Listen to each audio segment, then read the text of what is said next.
नमस्कार साथियों, all India medical students association United राष्ट्रीय अध्यक्ष भरत बेनीवाल। आप सभी को पता है कि लगातार संघर्ष हमारा जारी है। अभी हम सरदार शहर उपचुनाव में सरकार के खिलाफ मोर्चा खोल के बैठे हैं और सभी को पता है कि परसों भी सभा रखी गई थी बड़ी, और कल भी सभी ने मीटिंग रख के कार्यकर्ताओं ने और सरकार के खिलाफ जो है प्रचार करने के लिए मुहिम छेड़ी थी।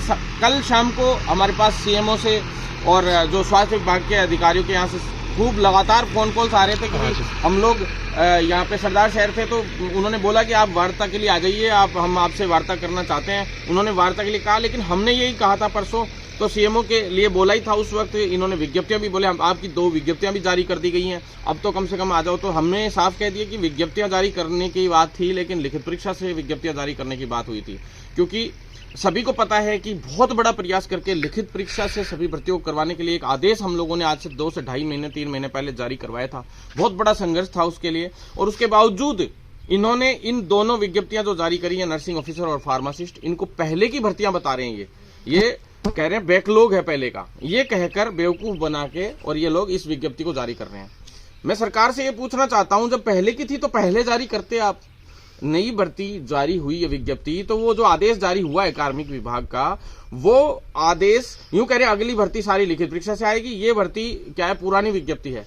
तो साथियों, मैं आपको कहना चाहता हूं कि ये सरकार बेवकूफ बनाना चाह रही है। साफ साफ दिख रहा है कि ये किसी हाल में इन भर्तियों को कराना नहीं चाह रही है। 2018 में इनको कराना होता, इनकी मंशा होती तो फार्मासिस्ट भर्ती 2018 वाली 4 साल हो गए लगातार, अब तक वैसे ही पड़ी है। चाहते तो नए पद भी सृजित किए हैं, नए पद को वित्तीय स्वीकृति भी मिली है फार्मेसी में, और अगले पद चलो ये नए नियमों से करा देते, लेकिन इनको पहली वाली ही नहीं करानी थी। अब 1700 1750 जो वैकेंसियों की पहले विज्ञप्ति जारी हुई थी वो ही करा देते, लेकिन इनको करानी नहीं है भर्तियां। कहते ही हैं, हम अधिकारियों से मिलने जाते हैं, कल भी फोन पे बात हुई थी, फार्मासिस्टों की तो इनको जरूरत ही नहीं लग रही। ये कह रहे हैं कि भाई फार्मासिस्टों की इतनी जरूरत ही नहीं ज्यादा, ये कहना था इन लोगों का उस वक्त। साथियों, क्योंकि आप लोग हो ना इनको सेवाएं देने के लिए, 7-7 हजार वाले भाई लोग हैं ना, सेवा देने के लिए इनके पास 7-7 हजार में आदमी हैं, खूब हैं। आज फॉर्म निकाल दो, अंधाधुंध चढ़ाई कर देंगे, फॉर्म भर देंगे, 6,952 रुपए नर्सेज को मिल जाएंगे और फार्मासिस्ट वालों को मिल जाएंगे, और बढ़िया बेड़ा गर्क कर देंगे। हाँ, उस 6,952 की जो सैलरी की जो भर्ती में चयन हो जाएगा, फिर इनको हटाएंगे या किसी और को कुछ करेंगे, चाहे 1 महीने बाद ही इनको कितने भी बड़ा आंदोलन करना पड़े, तैयार, एकदम तैयार, और सारे एकजुट। लेकिन उसके विरोध के लिए एक व्यक्ति सामने नहीं आता, एक व्यक्ति अकेला भरत बेनीवाल लड़ता है, और फिर क्या कहेंगे, ये तो धरने करते हैं, ये तो वो करते हैं। अरे भैया, हम भरत बेनीवाल है जो ये मेडिकल फील्ड बचा है, मुश्किल से हम लोग लड़ाई लड़ रहे हैं, लगातार 365 दिन तुम्हारे लिए संघर्ष कर रहा हूं। और जिस दिन मैं कह रहा हूं, अब भी कह रहा हूं, मैं तुम्हारा भाई हूं, मैं कोई इसमें एटीट्यूड में नहीं बोल रहा हूं, मैं रियल में आप लोगों के लिए लड़ रहा हूं ना, इसलिए बोल रहा हूं। और मैं आज आपको कह रहा हूं, इस फील्ड का बेड़ा गर्क करने के लिए आप खुद स्वयं जिम्मेदार हो, सरकार जिम्मेदार नहीं है। सरकार को तो मजे आ रहे हैं फुल, वो तो लड़वा रही है संविदा कर्मी भाइयों को, बेरोजगार भाइयों को, सबको आपस में लड़वा रही है। बढ़िया सिस्टम चल रहा है। कोई तो 2013 वाले बैठे हैं, कोई 2018 वाले बैठे हैं, कोई ये संविदा वाले बैठे हैं आंदोलन पे, कोई कह रहा है नए बेरोजगार साथी कह रहे हैं हमें नई भर्ती चाहिए, वो भी आएंगे नहीं, आंदोलन करेंगे, वो आएंगे नहीं, बसें खड़ी कर देंगे ना उनके सामने, तो भी वो उसमें नहीं बैठेंगे आंदोलन के लिए। तो हालत तो बहुत खतरनाक है, हालत बहुत खराब है। ये तो लड़ रहा हूं, जो मेरी हिम्मत मानिए। साथियों, मैं आपको कह रहा हूं, अब भी कह रहा हूं, जाग जाइए। ये नर्सिंग ऑफिसर और फार्मासिस्ट भर्ती जो कल परसों विज्ञप्ति जारी की है इन्होंने, जानबूझ के नियमों से छेड़छाड़ करते हुए, जबकि पहले लिखित परीक्षा के आदेश जारी हो गए। तो आज मेरे संविदा कर्मी भाइयों को भी कहना चाह रहा हूं कि ये भर्ती नहीं करवाना चाह रहे हैं, हमने तो लगा दिए, देखो कोर्ट में, जल्द ही कोर्ट में न्यायालय में हमें जीत भी मिलेगी, श्योरिटी है, हमें पता है इस चीज का, क्योंकि कार्मिक विभाग के आदेश को लेकर जा रहे हैं हम, और सारे तरीके से सिर्फ उस आदेश से ही काम हो जाएगा। लेकिन आप लोगों को जो बेवकूफ इन्होंने बनाया, जिस तरीके से हम लोगों को बेवकूफ बनाने का काम कर रहे हैं, जाग जाइए, एकजुट हो जाइए।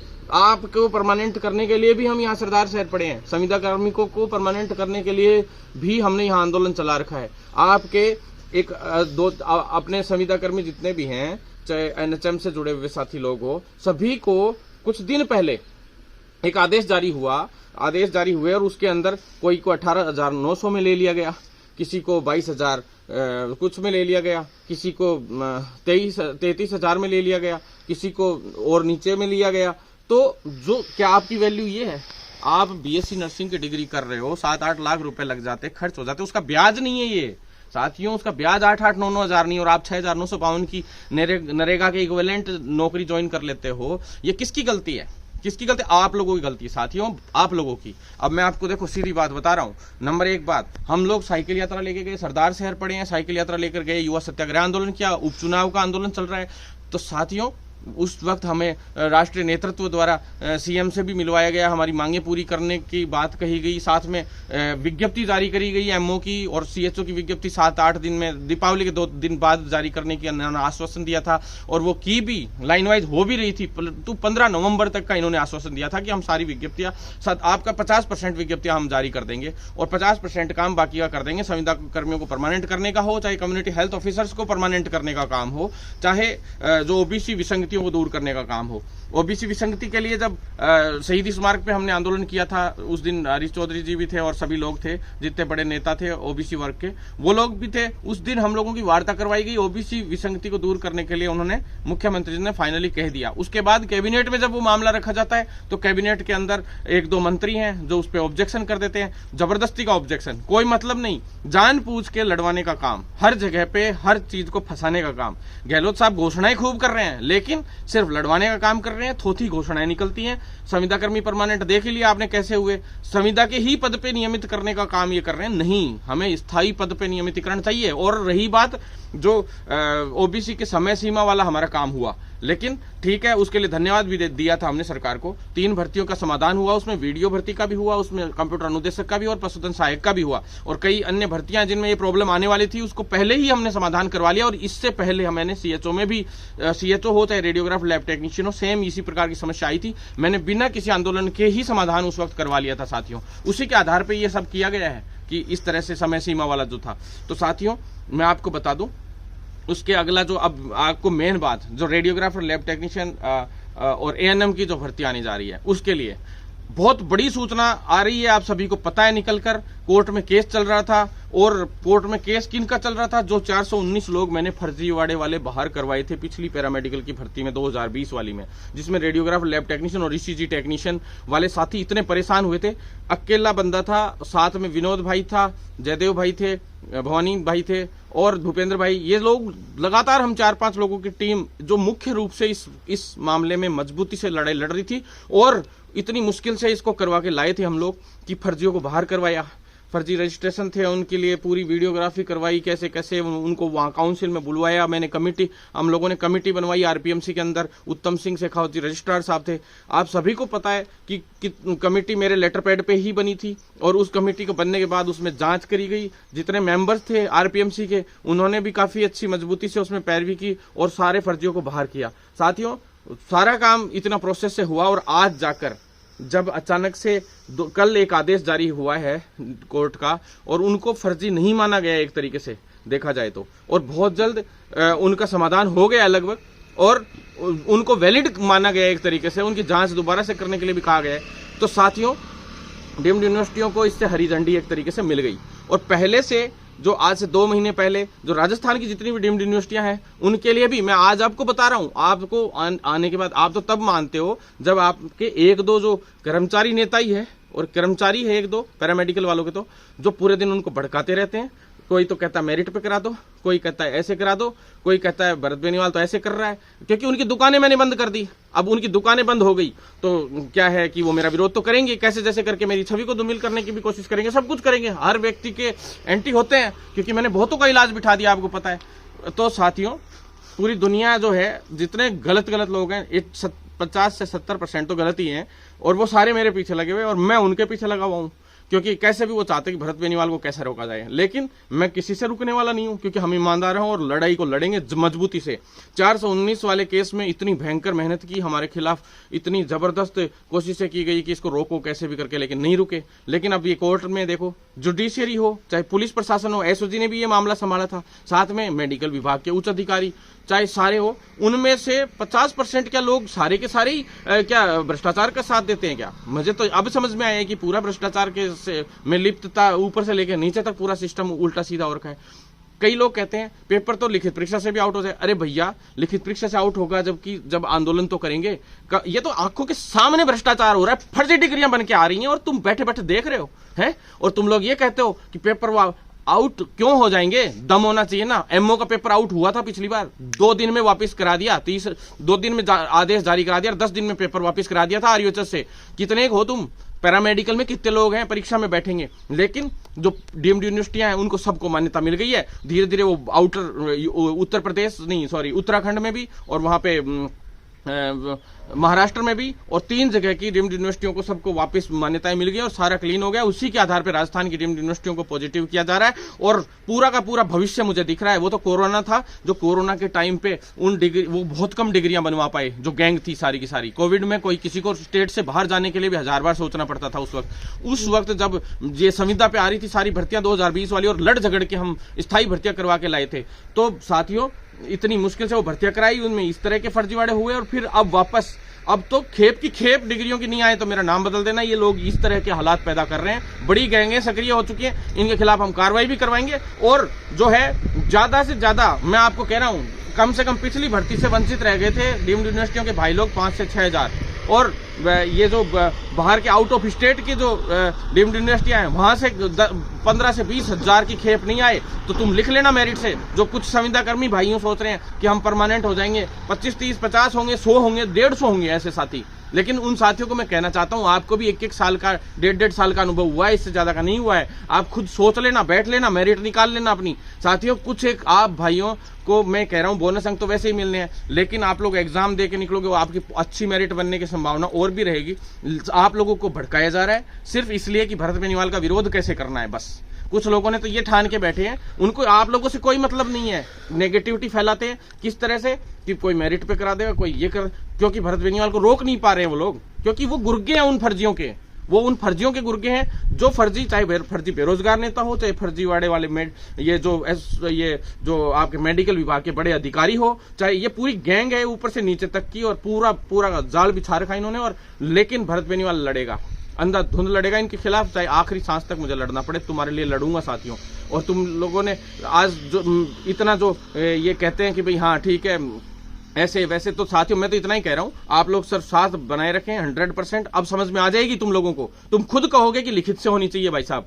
कहने लग गए, आज फोन आए मेरे पास बहुत सारे कि भाई साहब लिखित से ही होनी चाहिए, क्योंकि उनको पता लग गया कि 419 को जब वैलिड मान रहा है कोर्ट एक तरीके से, और जांच करवा रहा है उन लोगों की, तो फिर क्या हालात होंगे आगे चल के। साथियों, बहुत बड़ी लड़ाई है ये। और अभी तो पुरानी जो नौकरी पे लगे हुए ना, उन पे भी दिक्कत आ सकती है, क्योंकि उनको फर्जियों को बाहर करवा के नए नौकरी जो चढ़वाए थे आंदोलन करके हमने, वो साथियों को भी समस्या आ सकती है। साथियों, इसलिए हम हर तरीके से इस लड़ाई को लड़ रहे हैं। आरयूएचएस और आरपीएमसी के जो बिल्कुल वैलिड जो बच्चे हैं, उन लोगों के लिए मेरी ये लड़ाई थी, और उनको मैंने अधिकार दिलवाया भी था पिछली भर्ती, और अगली में भी दिलवाऊंगा। और उनकी एलटी आरटी वाले जो वंचित रह गए ना, उनको भी लगभग काम कंप्लीट कर दिया, उनको ज्वाइनिंग भी दिलवाकर छोड़ूंगा। चाहे फर्जियों का मामला हो, चाहे कोई भी मामला हो, वो फर्जियों वाले मामले की वजह से उनकी वापस ज्वाइनिंग रोक रखी है इन्होंने। साथियों, बड़ा मामला है, अकेला लड़ रहा था, कोई साथ देने वाला नहीं, सिर्फ पैरामेडिकल में केवल राजनीति है। इसी तरह से नर्सिंग ऑफिसर और फार्मासिस्ट में भयंकर राजनीति है। साथियों, कुछ नहीं है, सिर्फ दोगले लोग हैं, ज्यादातर घुस जाते हैं कहीं तो कैसे भी बैकडोर एंट्री से, फिर उनको परमानेंट कर दो। ये बिल्कुल बड़ा भ्रष्टाचार है। कोई ठेके के माध्यम से घुस गया, कोई एजेंसी के माध्यम से घुस गया। आप लोगों को तो अभी ये भी नहीं पता कि बोनस अंक लेने वाले कितने हैं, ना तो पैरामेडिकल वालों को पता है, ना नर्सिंग ऑफिसर वालों को पता है, और ना ही फार्मासिस्ट वालों को पता है। आप लोगों को यही नहीं पता कि कितनी एजेंसियों के पास अभी टेंडर है, कि भी उन लोगों ने पीपीपी मोड पे टेंडर ले रखे हैं। कितने, कोई गणित नहीं है आप लोगों के पास। और तुम देखना अचानक आएंगे, और कितने आएंगे, कोर्ट से आएंगे, बकायदा आदेश ले लेके आएंगे। सेमी गवर्नमेंट हॉस्पिटलों को भी इसमें दे दिया गया। और सुनो मेरी बात, प्राइवेट हॉस्पिटल्स हैं जितने भी, जिनमें आरजीएचएस लागू होता है, उनको भी बोनस लागू कर रखा है। और साथ में चिरंजीवी योजना जहां भी लागू है, जिस भी हॉस्पिटल में लागू है, उन सबको बोनस अंक मिलने की तैयारी हो चुकी है। मैं आपको क्लियर बता देता हूं। और साथियों, आप सोच रहे हो बोनस अंक गिने चुने, आप गिन लेना, और आप भरत बेनीवाल की ये याद रख लेना बात है। अगर ये भर्ती पूरी होती है और मेरिट से गलती से पूरी होती है, तो जो लोग सबसे ज्यादा कोशिश कर रहे हैं ना, ये जो एनएचएम में लगे हुए हैं कुछ साथी लोग, कि कह रहे हैं कि हमारा तो परमानेंट हो जाएंगे, हम तो 1250 में, तुम 5000 6000 भर्तियां भी हो जाए ना, तो तुम परमानेंट होकर दिखा देना, मैं देख लूंगा। 20% लोग परमानेंट हो सकते हैं लास्ट, तुम लोगों में से 20 से 25%। लेकिन लिखित परीक्षा होती ना आज, और साथ में बोनस अंक होता, तो मैं कह रहा हूं आप लोगों को कोई रोकने वाला नहीं था। लेकिन तुमने जो बेवकूफी की है ना इस बार, वो जिंदगी में तुम्हें याद रहेगी। और भरत बेनीवाल आज कह रहा है, अब मेरा आखिरी आंदोलन है ये। इसके बाद मैं लिखित परीक्षा से भर्ती करवाने के बस मेरा था कि मैं कैसे भी करके और ये कैसे भी जल्दी से भर्तियां निपटाऊंगा। उसके बाद मैं सच बता रहा हूं, मैं तो इन चीजों से अब बिल्कुल दूर चला जाऊंगा। मैं बहुत परेशान हो चुका, क्योंकि इसलिए परेशान हो गया कि ज्यादा विरोधियों से क्या लड़े, मतलब नेताओं से, सरकारों से, गुंडों से, क्योंकि गुंडे तो पहले धमकी देते हैं कि इसमें से तुम बीच में से हट जाओ और ये आ जाओ।